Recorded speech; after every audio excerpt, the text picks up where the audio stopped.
नमस्कार, स्वागत है आपका। मैं हूं आपके साथ लवी गुंबर और आप देख रहे हैं यूपी उत्तराखंड का नंबर 1 क्राइम शो अक्षम्य, जहां होती है हर वारदात की पूरी पड़ताल, हर गुनहगार का पूरा हिसाब किताब, जुर्म की दुनिया की पूरी तहकीकात, क्योंकि हर अपराध होता है अक्षम्य।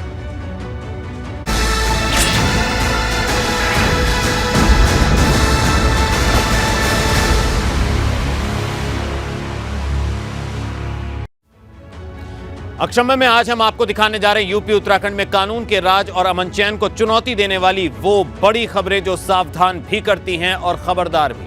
अपने टीवी स्क्रीन पर एक साथ 4 बड़ी खबरें देख रहे हैं आप। पहली बड़ी खबर कंझावला कांड से जुड़े खुलासे की है। अंजलि के फैमिली डॉक्टर का कहना है कि पोस्टमार्टम रिपोर्ट में अल्कोहल नहीं मिला।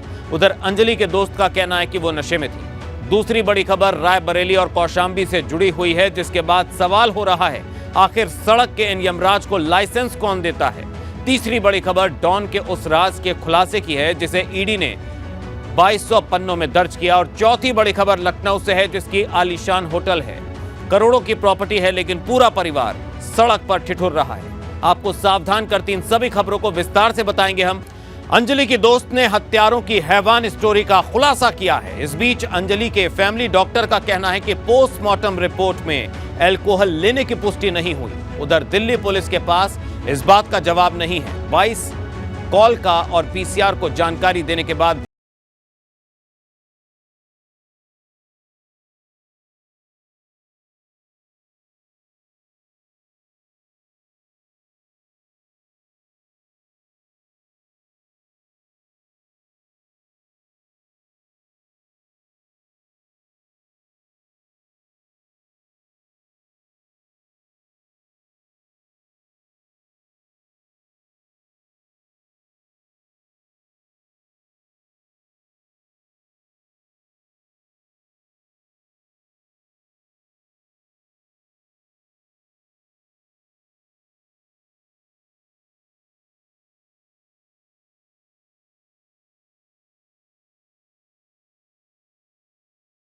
गाड़ी रोक ली जाती तो अंजलि की मौत नहीं होती। उसके फैमिली डॉक्टर के मुताबिक लड़की करीब 5 किलोमीटर तक जिंदा थी। इधर अंजलि की दोस्त ने उस रात का सारा घटनाक्रम बताया है।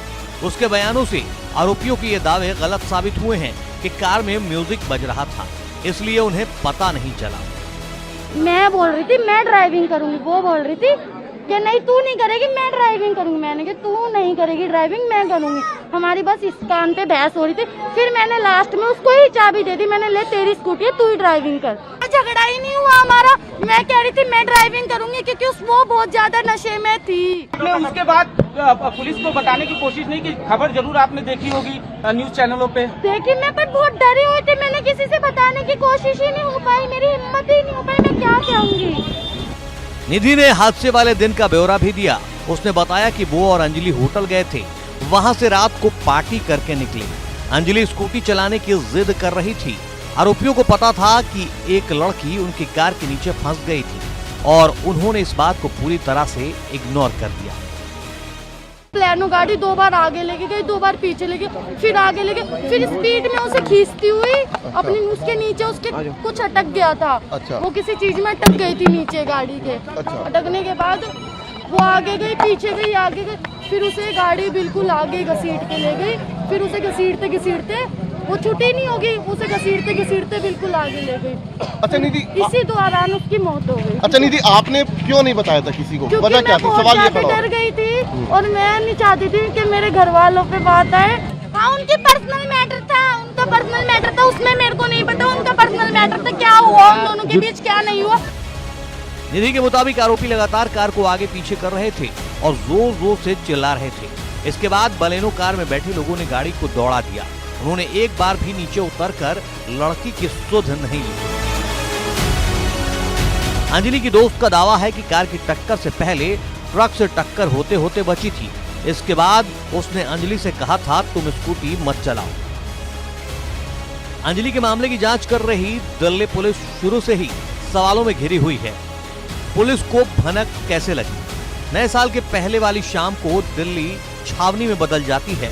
गश्त, नाकाबंदी, चेकिंग, पोस्ट के दावों के बीच एक गाड़ी के नीचे लड़की का शव 14 किलोमीटर तक घिसटता रहा, लेकिन पुलिस को भनक कैसे नहीं लगी। पीसीआर गाड़ी क्यों नहीं रुकी? चश्मदीद गवाह दीपक ने पुलिस को 22 बार कॉल किया, कोई सुनवाई नहीं हुई। पीसीआर गाड़ी सामने से गुजरी और आवाज देने के बावजूद नहीं रुकी।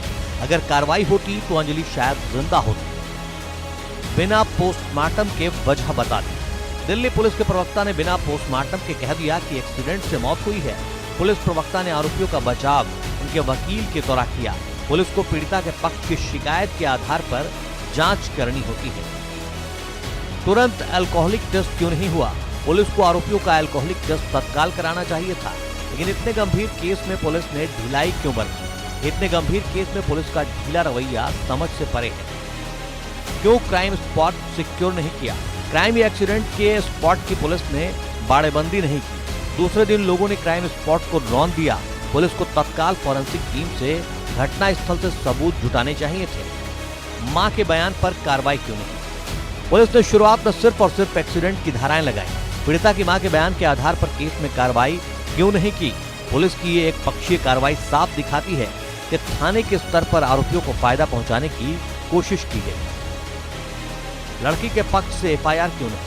पुलिस ने जो एफआईआर सार्वजनिक की है वो एक रनिंग कमेंट्री जैसी है, जबकि पुलिस को जब तक पता चल चुका था कि आरोपी कौन है, पुलिस को घटनाक्रम की सही जानकारी उपलब्ध करानी चाहिए, जिससे बाद में केस ठीक से चल सके। एफआईआर पोस्टमार्टम में देरी क्यों? एफआईआर में 15 घंटे और पोस्टमार्टम में 36 घंटे की देरी भी पुलिस पर सवाल खड़े कर रही है। इस देरी का जांच पर नेगेटिव इम्पैक्ट होता है। पुलिस से पहले तो सब मीडिया को पता था घटना रात 2 बजे के आसपास हुई। परिजनों को जानकारी क्यों नहीं दी? हादसे के बारे में पुलिस ने घंटों बाद तक परिजनों को नहीं बताया कि उनकी बेटी के साथ क्या हुआ है। ये पुलिस की जिम्मेदारी है कि पीड़िता की मां को जल्द से जल्द हादसे अपराध के बारे में सूचना दी जाए। परिजनों के पास सुबह 8 बजे पुलिस का फोन आया, लेकिन मौत की जानकारी दोपहर 1 बजे के आसपास दी गई। बस फांसी चाहिए, पांचों मुझे को फांसी, बस फांसी। ये नहीं कि मैंने बेटी को अंतिम संस्कार कर दिया। शांत नहीं होने वाली पब्लिक, मेरे बस फांसी होनी चाहिए मेरे। अंजलि की मां ने आरोपियों को फांसी देने की मांग की है। अंजलि के 5 गुनाहगारों में पहला दीपक खन्ना, उम्र 26 साल, ग्रामीण सेवा में ड्राइवर। अमित खन्ना, उम्र 25 साल, बैंक के लिए काम करता था। कृष्ण, उम्र 27 साल, कल्चरल सेंटर का कर्मचारी। मिथुन, उम्र 26 साल, नरेला में हेयर ड्रेसर। मनोज मित्तल, उम्र 27 साल, बीजेपी नेता। परिवार के करीबी डॉक्टर भूपेंद्र चौरसिया का दावा है कि पोस्टमार्टम रिपोर्ट में फूड पार्टिकल मिला है, न कि केमिकल, यानी अल्कोहल नहीं मिला है। पोस्टमार्टम रिपोर्ट के मुताबिक अंजलि का ब्रेन मिसिंग है। 5-6 किलोमीटर तक वो बर्बरता सहन नहीं कर सकी थी, बाद में मर गई। 13 किलोमीटर की बर्बरता में हिट के कारण बॉडी पीछे से जल गई थी। उसकी बॉडी पर करीब 40 इंजरीज आई हैं। अल्कोहल की जो बात निधि ने कही है वो पोस्टमार्टम में नहीं आई है। मैं इस चीज़ को आपके एबीपी न्यूज़ पे, क्योंकि एबीपी न्यूज़ ने इस चीज़ को एक मुद्दा बनाया है और एबीपी न्यूज़ ने ये भी बोला है कि जब तक इनको इंसाफ नहीं मिलता वो इस न्यूज़ को बंद नहीं करेंगे। तो मैं चाहता हूँ वो ऐसा का ऐसा ही रहे। Digested, semi digested food material presented in the walls, मतलब किसी भी तरीके का कोई केमिकल या कोई अल्कोहल जो है वो स्टमक में नहीं था। तो निधि का जो पहला सवाल जो उसने उठाया है अंजलि के ऊपर वो बेबुनियाद है। ब्रेन मैटर इज़ मिसिंग, मतलब वो जो 13 किलोमीटर की बर्बरता हुई है उसमें जो दिमाग का हिस्सा है या पूरा दिमाग है वो गिर गया, वो मिला नहीं है। मतलब पोस्टमार्टम रिपोर्ट में डॉक्टर साहब को ब्रेन नहीं मिला। जिस वक्त हादसा हुआ तब चारों तरफ शांति थी। हादसे के दौरान गाड़ी में कोई म्यूजिक नहीं बज रहा था। अंजलि की चीख रात के सन्नाटे को चीर रही थी, लेकिन आरोपियों पर इसका कोई असर नहीं पड़ा। वो अपनी मस्ती में चूर थे और गाड़ी को बार बार घुमा रहे थे, चक्कर काट रहे थे। Bureau report, ABP Ganga. Delhi, Raebareli, Kaushambi केवल कुछ ऐसे नाम हैं जिनसे जुड़ी खबरें मीडिया में छाई हुई हैं, लेकिन पता नहीं कितने ऐसे हादसे हैं जो नोटिस नहीं हो पाए। अब लोग सवाल उठा रहे हैं कि सड़क पर घूम रहे इन यमराज को आखिर ड्राइविंग लाइसेंस देता कौन है।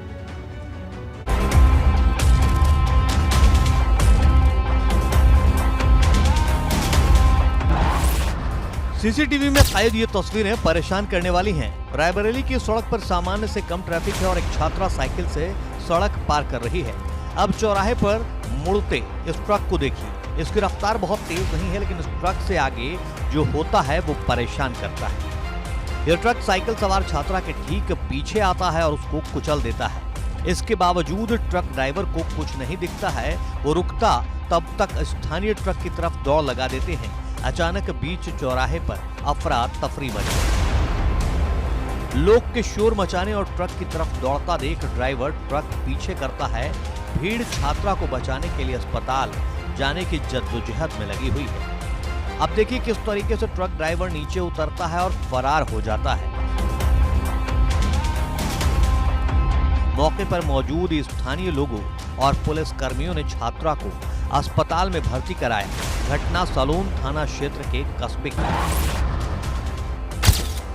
इधर कौशाम्बी से आई ये तस्वीरें पूरी घटना की गवाही देती हैं। कार का अगला हिस्सा पूरी तरह डैमेज है, साथ में टूटी साइकिल पड़ी है। हम कोचिंग से घर जा रहे थे, तभी उन्होंने पीछे से टक्कर दे दिया। फिर हम घसीट गए थे, फिर उसके बाद हमें नहीं मालूम।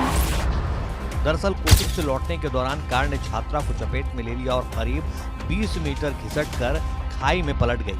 हादसे में छात्रा गंभीर रूप से घायल हो गई है। परिजनों की तहरीर पर पुलिस मामले की जांच कर रही है।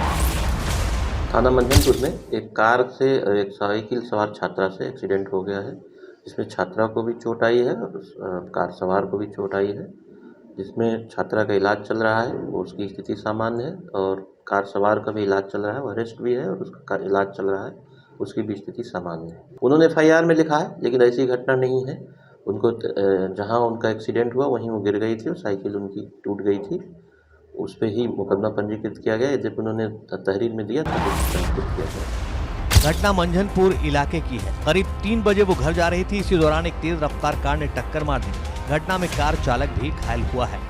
Bureau report, ABP Ganga. तो शहर शहर सड़कों पर घूम रहे बेलगाम यमराजों पर आखिर रोक कैसे लगेगी, बड़ा सवाल। वहीं 6 जनवरी 2021 को लखनऊ में हुए अजीत सिंह हत्याकांड में यूपी सरकार को सुप्रीम झटका लगा है। सर्वोच्च अदालत ने न केवल जांच और जमानत पर रोक लगाई, बल्कि यूपी सरकार से भी जवाब तलब कर लिया है। मामले में आरोप है कि STF गवाहों के बयान बदल रही है। इस केस में बाहुबली धनंजय सिंह भी आरोपी है। तारीख 6 जनवरी 2021, जगह कठौता चौराहा लखनऊ। तारीख 4 जनवरी 2023, जगह मऊ उत्तर प्रदेश। मेरी मांग यही थी कि मेरा केस जो है STF के पास से हटा करके CBI को सौंप दिया जाए, क्योंकि STF और कुछ प्रशासन के लोग जो हैं कि हमारे विपक्षी का जो अपराधी हैं उन लोगों का सपोर्ट कर रहे थे। अजीत सिंह हत्याकांड की STF जांच और आरोपियों को जमानत देने पर रानू सिंह की याचिका पर ही रोक सुप्रीम कोर्ट ने लगाई है। इसके साथ सर्वोच्च अदालत ने 4 हफ्ते के भीतर यूपी सरकार से जवाब मांगा है। STF के पास मेरा केस ट्रांसफर हो गया। STF ने मुझे कोई मैसेज, कोई फ़ोन नहीं किया। मेरा जांच उनके पास चला गया। मुझे 20 दिन बाद वो मुझसे कांटेक्ट किए कि हाँ नहीं उनके पास, वो भी मुझे बिना फ़ोन किए डायरेक्ट वो मेरे आवास पे आ गए और उन्होंने आकर के यहाँ पूछताछ किया। जो कि मेरा जो भी बयान पहले था वही बयान मेरा उस दिन भी था, लेकिन यहाँ से जाने के बाद उस बयान में STF वाले ने फिर अदला बदली कर दी और उसमें से कुछ अपराधियों को इन लोगों ने बाहर कर दिया। रानू ने साफ कहा है कि सबूत होने के बावजूद STF आरोपियों को बचा रही है। उन्होंने मामले की जांच CBI से कराने की कि जो सर्वेश सिंह विधायक वो उनके ही केस में मेरे पति गवाह थे और सिर्फ वो गवाही न दें इसके लिए मेरे पति को मारा गया और मेरे परिवार में कोई और नहीं है, तो कहीं न कहीं मुझे वो धमकियां मिल रही हैं।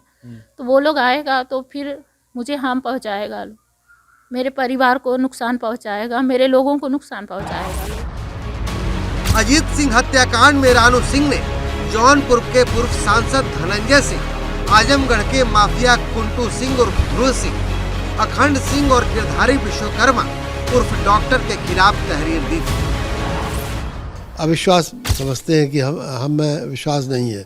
वो तो हाई कोर्ट एक ऑर्डर करती है, सुप्रीम कोर्ट दूसरा ऑर्डर कर देती है उसी विषय पर, तो ऐसा लगता है कि एक दूसरे पर विश्वास नहीं है।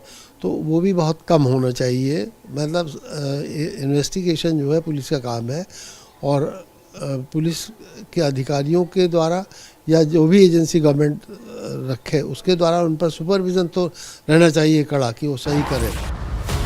लखनऊ पुलिस ने जांच ने बाहुबली पूर्व सांसद धनंजय सिंह को भी आरोपी बनाया था। वहीं हत्याकांड का आरोपी और शूटर गिरधारी विश्वकर्मा पुलिस मुठभेड़ में मारा जा चुका है। लखनऊ पुलिस ने जब इस हत्याकांड में पूर्व सांसद धनंजय सिंह को आरोपी बनाया, उन पर 25,000 रुपए का इनाम घोषित किया, उनको कोर्ट से भगोड़ा घोषित करवाया और संपत्तियों की कुर्की की तैयारी की, तो हड़कंप मच गया। लखनऊ पुलिस की इसी कार्रवाई के बाद अजीत सिंह हत्याकांड की जांच एसटीएफ को ट्रांसफर कर दी गई थी। सूत्रों का यह भी कहना है कि एसटीएफ ने अपनी जांच में बाहुबली और पूर्व सांसद धनंजय सिंह को क्लीन चिट दे दी थी। लखनऊ में पूर्व ब्लॉक प्रमुख अजीत सिंह की गोली मारकर हत्या के मामले में पूर्व सांसद धनंजय सिंह अभी तक फरार है। उनकी गिरफ्तारी के लिए पुलिस ने घर तक कई बार दबिश डाली, लेकिन वे नहीं मिले। अजीत सिंह हत्याकांड की जांच एसटीएफ को ट्रांसफर करने में सुप्रीम रोक के बाद क्या धनंजय सिंह की मुश्किलें बढ़ेंगी? ये चर्चा राजनीतिक गलियारों से लेकर अफसरों तक के बीच में है। धनंजय सिंह को कानून के शिकंजे से बचाने में जुटे नेताओं और अफसरों का क्या होगा, इस पर भी बहस जारी है। हालांकि सबको इंतजार है कि राज्य सरकार सुप्रीम कोर्ट में अपना जवाब क्या दाखिल करती है। सर्दियों में सड़क पर घर का सारा सामान बिखरा पड़ा है और पीछे आलीशान होटल खड़ा है। घर के सारे सामान के साथ एक परिवार सड़क पर सर्दी में ठिठुर रहा है। हैरानी की बात यह है कि परिवार इस होटल का हिस्सेदार है।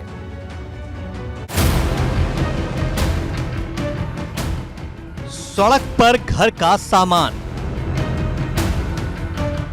पीछे बिल्डिंग आलीशान। लखनऊ का होटल विश्वनाथ। सर्दी में बच्चे बुजुर्ग परेशान। सर्दियों में सड़क पर घर का सारा सामान बिखरा पड़ा है और पीछे आलीशान होटल खड़ा है। जिस होटल में लोगों के रहने का बुलावा है, उसी होटल के बाहर ये परिवार घर के सारे सामान के साथ सड़क पर सर्दी में ठिठुर रहा है। हैरानी की बात यह है कि परिवार इस होटल का हिस्सेदार है। ये होटल लखनऊ के नाका इलाके में है। जो परिवार इस समय होटल के सामने की सड़क पर खड़ा दिखाई दे रहा है, उसका इस प्रॉपर्टी में हिस्सा है और वो इस होटल के एक कमरे में रहा करता था। 3 भाइयों के बीच प्रॉपर्टी का बंटवारा नहीं हुआ है। हमारे पति के नाम पे था। ये विश्वनाथ होटल आनंद नगर में एक मकान है, एक नेहरू नगर में मकान है, और आसियाना में विश्वनाथ एकेडमी खुला है। वो 4 बीघा जमीन हमारे पति ही लिए थे, और होटल में कम से कम एक दिन की कमाई 1.5 लाख रुपए आती है। तो तब हम उसके बाद आए अपने बच्चों को लेके, कहे क्यों मुकदमा की हो, क्यों मुकदमा की हो। हम कहे बताइए, हम तो आपको मुकदमा बता के किए हैं कि कहाँ आइए हमसे बात करिए, कब हमने लिखा है। तो ये आए नहीं बात करने, कहे मुकदमा की हो इसीलिए तुमको कुछ नहीं देंगे। आरोप है कि होटल विश्वनाथ की प्रॉपर्टी को लेकर जेठ ने अपने छोटे भाई की पत्नी और उनके पोते पोतियों को होटल से बाहर निकाला। इसके लिए बाउंसर भेजे और सबको भीषण सर्दी में सड़क पर खड़ा करवा दिया। यहाँ पर एक वैधानिक सूचना चिपकाई गई है जो मार्कंडे तिवारी के वकील राजकुमार यादव की तरफ से है। इसमें लिखा है कि सिविल जज मलियाबाद सीनियर डिवीज़न के आदेश के मुताबिक इनके नाम लिखे हैं दोनों पक्षों के, और ये कहा है कि होटल विश्वनाथ जो नाका हिंडोला में है वहाँ पर कोई भी प्रवेश न करे, शक्तिपूर्ण कब्जे तथा प्रयोग में बाधा ना उत्पन्न करे। और ये कह के, याद रखिए आज 4 जनवरी 2023 की तारीख पड़ी है, ये कह के वहाँ ये आदेश चस्पा किया गया। और उसके बाद होटल में रह रही मार्कंडे तिवारी के भाई सुरेंद्र तिवारी की पत्नी जो गोरखपुर में रहती हैं और करीब साल भर से यहाँ पर रह रही थी अपने परिवार के साथ, अपने बच्चों के साथ और उनकी बहू के साथ, उनके नाती पोतों के साथ, उनको आज मार पीट कर यहाँ से निकाल दिया गया। उनका आरोप है कि 15 से 20 बाउंसर आए और उनको और उनके परिवार के लोगों को खींचकर बाहर फेंक दिया। पीड़िता होटल में 2021 से रह रही है। इससे पहले जेठ मार्कंडे तिवारी पीड़िता को हर महीने पैसा देता था। प्रॉपर्टी तीनों भाई के नाम है, अभी बंटवारा नहीं हुआ है, लेकिन जेठ ने जबरन पीड़िता को बच्चों सहित होटल से बाहर फेंकवा दिया। घर से उठाकर फेंकवाने के आरोप इन बच्चों के दादा पर हैं। सर्दियों में बहू और बच्चों का रो रो कर बुरा हाल है। होटल में ताला जड़वा दिया गया है और लखनऊ पुलिस मामले की जांच कर रही है। अरे साहब मोदी क्या बैठे अंदर बैठे नहीं बैठे। फिलहाल ये मामला गर्मा गया है, चूंकि सिर्फ इस होटल की बात नहीं है, करोड़ों रुपए की, सैकड़ों करोड़ रुपए की और संपत्तियों की बात है। इस होटल के अलावा बहुत सारे मकान, प्रॉपर्टी और फार्म हाउस भी महिला के नाम हैं और उनका कहना है कि मार्कंडे तिवारी सारी संपत्तियों को हड़पना चाहते हैं, इसलिए उन्होंने उनको भगा दिया है यहाँ से और तमाम अवैध तरीके से उनकी संपत्तियों पर कब्जा कर लिया है। अब पुलिस इस मामले में कार्रवाई करने की शुरुआत कर चुकी है। बहुत जल्द मार्कंडे और उनके लोगों के खिलाफ FIR होगी और आगे उन पर एक्शन लिया जाएगा। कैमरा सहयोगी प्रमोद के साथ विवेक त्रिपाठी, ABP गंगा, लखनऊ।